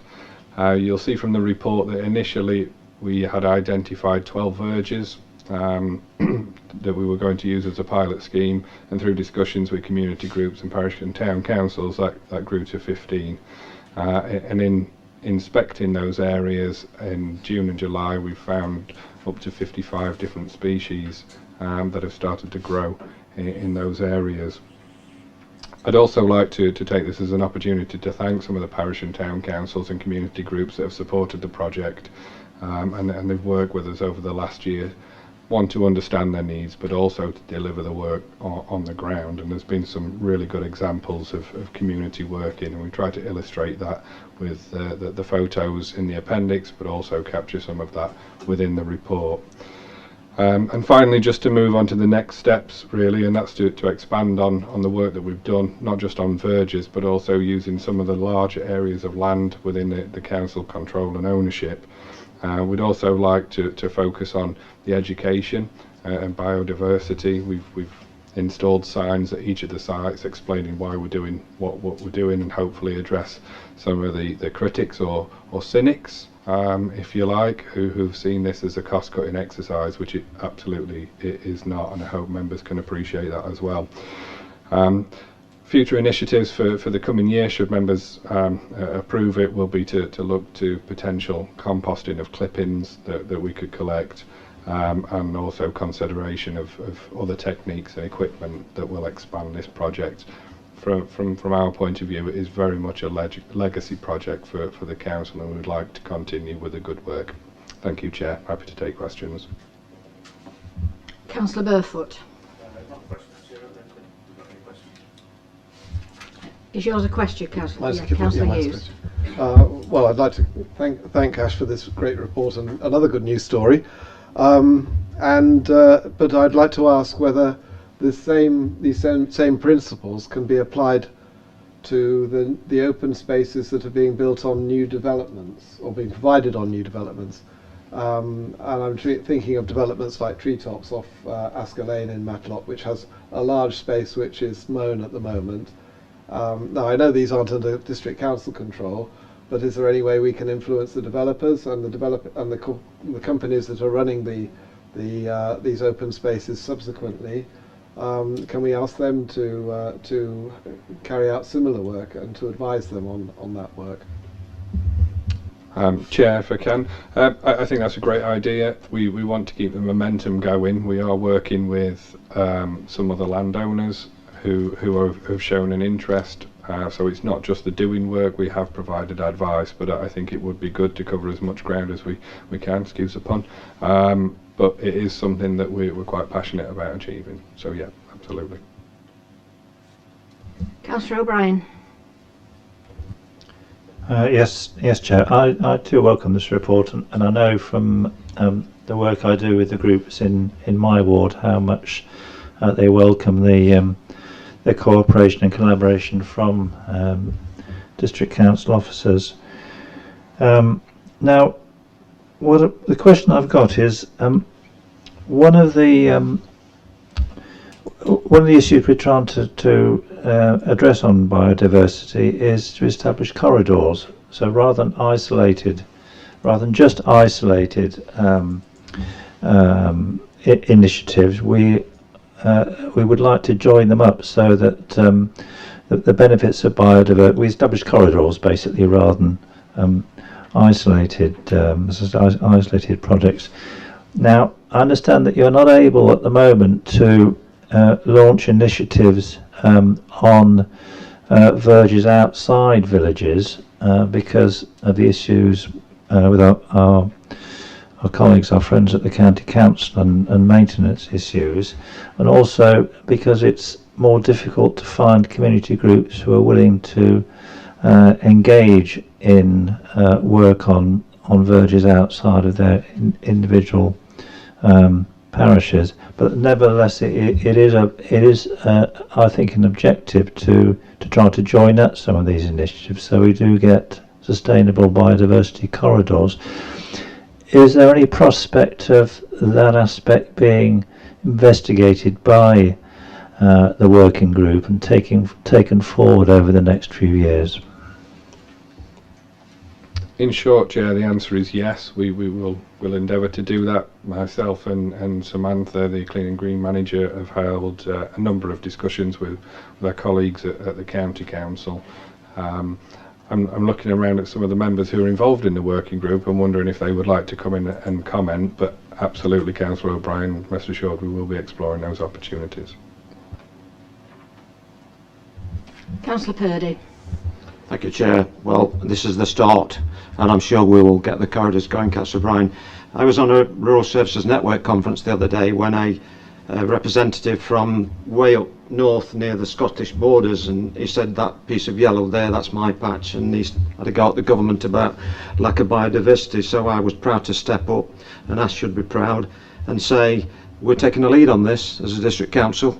You can do it on your own. You don't have to wait for government to do it. Just get on with it. So I think it's, well done, asked to your team, and it will spread. I asked today about rewilding. You're probably aware of the development by Derby and Alistry Golf Course. I don't think the golfers are very happy about it. So the rewilding the golf course at Alistry, and I asked the question, is there any chance of any rewilding in our area? Councillor Ratcliffe. Thank you, Chair. A question, Ash, if I may. I've had to do some fairly considerable ward resident, not persuasion, but explanation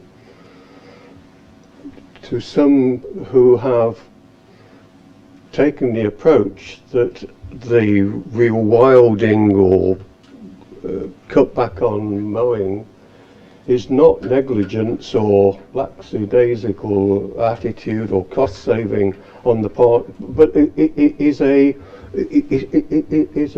proactive way forward. Can I just ask you, what promotion have you been doing again to cement my notion of what's taking place? Because there are residents out there who think, in fact, that it's neglect. Sadly, that's true, Chair. We do still get some criticism regarding this project. I'm pleased to say it's less so than it was at the beginning of the year.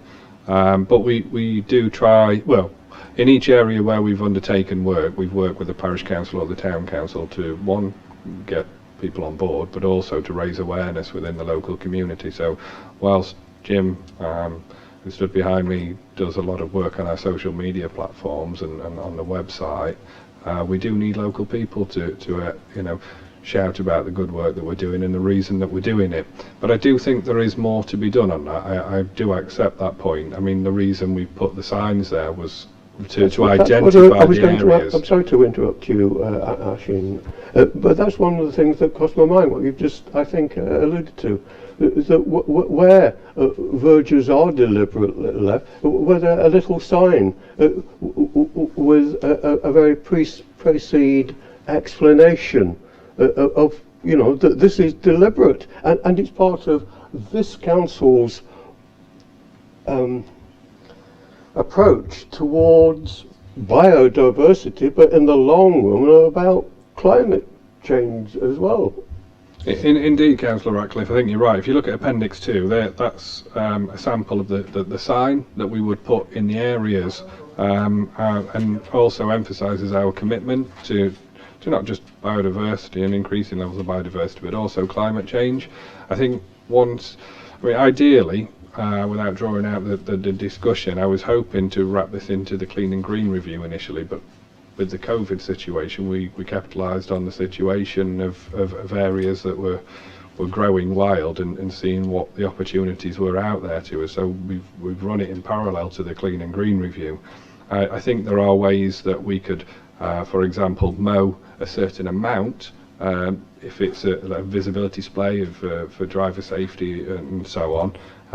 But again, it's all about education, and the purpose of doing the work in the parks is we can work with schools, raise awareness through school children who will go home and talk to the parents, but getting more and more community groups on board. And as we change the way that we operate on Clean and Green, we will have capacity to do more of what we're doing. And I know there was some criticism early on when we proposed the project that we were not looking to do more, but there's a balance between doing the work and the resources that were available without impacting in other areas, because we've still got some villages that want very well manicured areas rather than looking at the rewilding or increased levels of biodiversity. So there's a balance to be struck. I do think education is key to this next step, though.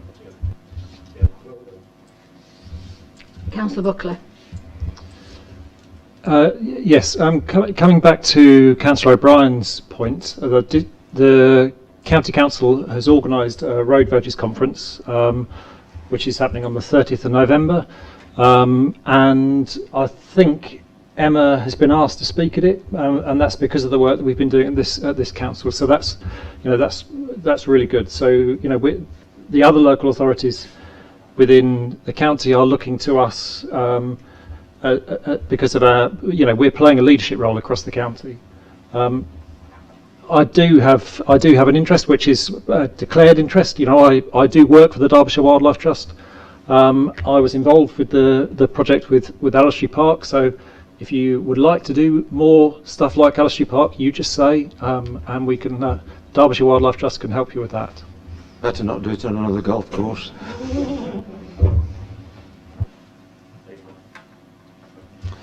Chair, if I could just add one more thing to Councillor Butler's point, please. We've been selected by a conservation writer who is currently writing a book on 11 different areas within the UK who are doing biodiversity restoration, and the Derbyshire Dales has been selected for one of those 11.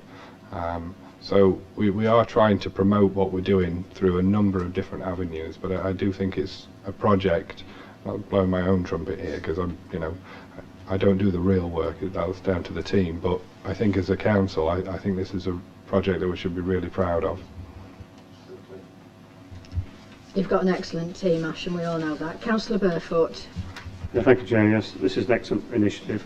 I think if Rob and Marie's project at Hurst Farm is at sort of sapling stage, this one's probably still at seedling stage, but it needs to grow and inspire the younger generation, particularly, I think, to take a closer interest in their future environment, for which they will have responsibility as guardians in future decades.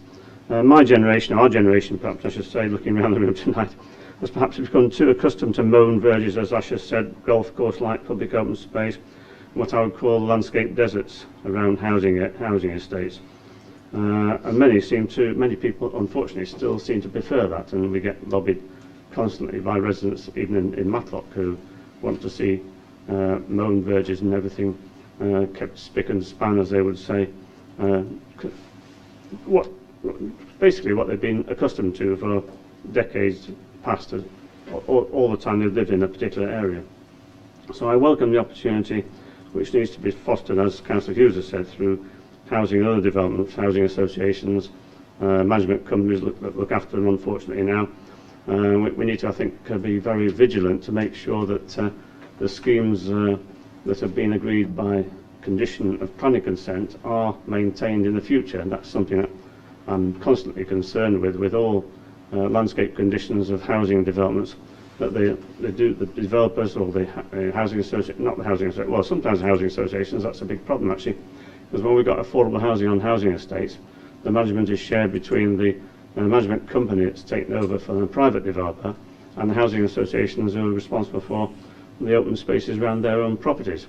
So we've got to have a partnership there between the two, if you like, prongs of management of these new housing areas. As Councillor O'Brien has said, the other thing that we can do perhaps is he talks about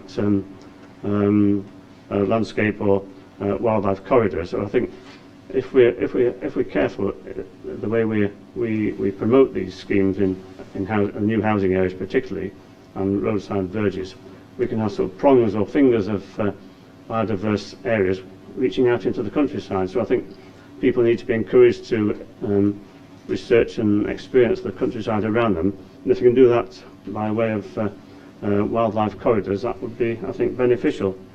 That's probably something that we can promote as part of our initiatives in towns and larger villages in particular, where we've got larger housing areas.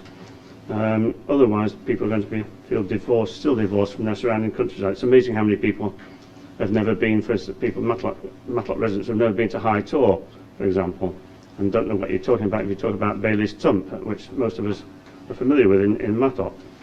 So all this project is a small component of some of the objectives in COP26, in fact, which has just been concluded. And we've all endorsed the initiatives that have been highlighted in that conference over the last couple of weeks. So I endorse everything that's been said by other members and urge support for this project, and it may continue in the future. Councillor Hobson. Thank you, Chair. It's just a big thank you to Ash and the team, but it's not the easy option doing this, just planting some wildflowers. In my own ward, Chatsworth, they have the Golden Gates meadow that had to be chopped down earlier this year because of an infestation of fat hen. Whoever knew what fat hen was. So there's an awful lot of work that does go on, over the years. We've just started with this. It's great that we'll be working, with the County Council and other agencies, so thank you. Councillor Buttle. I just want to say how fantastic it is. I love it, absolutely love it. I actually love this council for doing it as well. I think we're doing brilliantly. I'm really, really proud of you all. So thank you. Have we moved it? Can we have that in writing? Yeah, I do. I love you all. But no, it's just fantastic. If we can move it, I'd love to. Yes, please. Does that find a seconder? Councillor Burfoot. Anyone else want to speak? Okay, we'll move to the vote. All those in favour? Thank you, that's unanimous. Item 13, Clean and Green Service Review Update. Ashley. Sorry, Sorry, I abstained. Oh, sorry. Ashley. Thank you, Chair. There isn't a great deal to add to the report. To be honest, I'd just like to highlight some of the key points, and the first one is something that we started out, it was a bit of a mantra of ours, not just to give some confidence to members but also to the workforce, that this review wasn't about a cost-cutting exercise. It was about developing, modernising and improving the service that we have. And as with the previous report, we have a project team who are now supported by APSI as a consultant, but also supported by a cross-party members group, and thank you for their contributions. I hope they're finding it useful. Prior to the appointment of APSI, we held a series of staff briefings to outline the intentions of the review and to provide feedback, and I think it's been important to cover this point in the report or the update, because I know that some members had raised concerns that they didn't want staff or the workforce being excluded or not being given the opportunity to share their views on a service that I'm aware that we all value quite highly. So this report really focused on trying to give that reassurance, because we did have a number of briefings, and following that, APSI have held further briefings with staff. They've done a number of workshops and feedback sessions, and to ensure transparency and give confidence to the workforce, we also invited the relevant unions to attend those, which one of them did. And as you'll see from 2.6 of the report, we've had some feedback from Mick Coppin at GMB, who spoke quite highly of the engagement process that we've undertaken.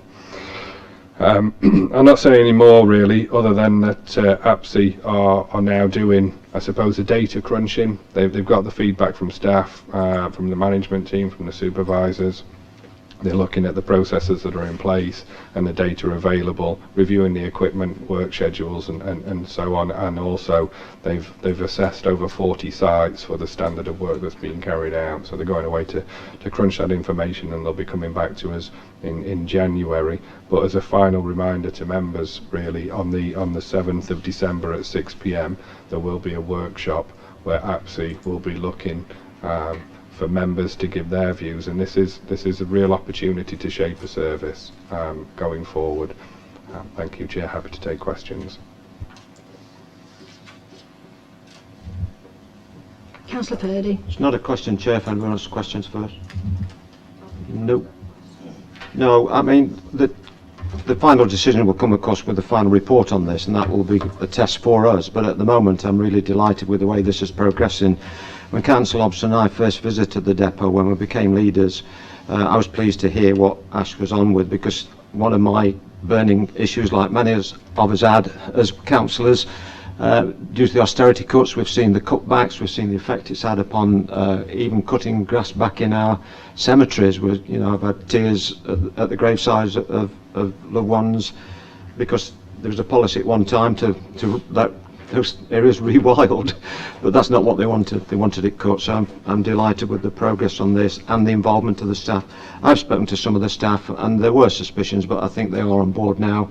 I think they realise that this is very positive.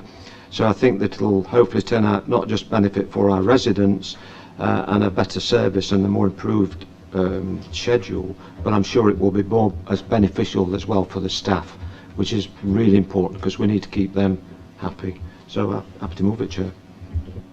Councillor Wakeman. Yes, I'll second it. I just want to ask, what were the biggest concerns from the staff? Was there any big concerns made, or?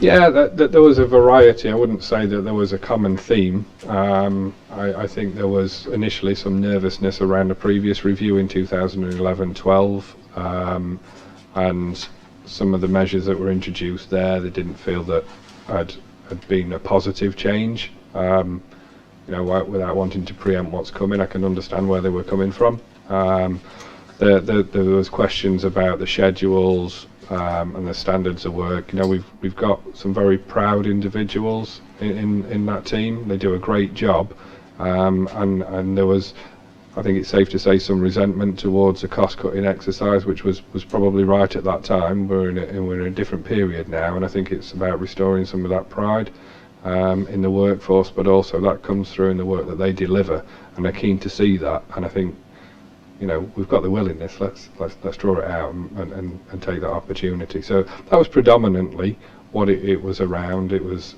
I suppose, if it was a theme, it was about bringing pride back to the service. Councillor O'Brien. Yes, thank you, Chair. This committee has an outstanding item to consider, and that it relates to the cessation of the use of glyphosate in our activities, and this was due, in fact, last July 2021 was when we were expected to receive this report. I know we haven't had it yet. Can I ask whether this review is going to incorporate the implications of moving to a non-glyphosate regime? Chair, these are certainly discussions that we've had with APSI to gain a view, and we can make sure that that view is shared within the final report.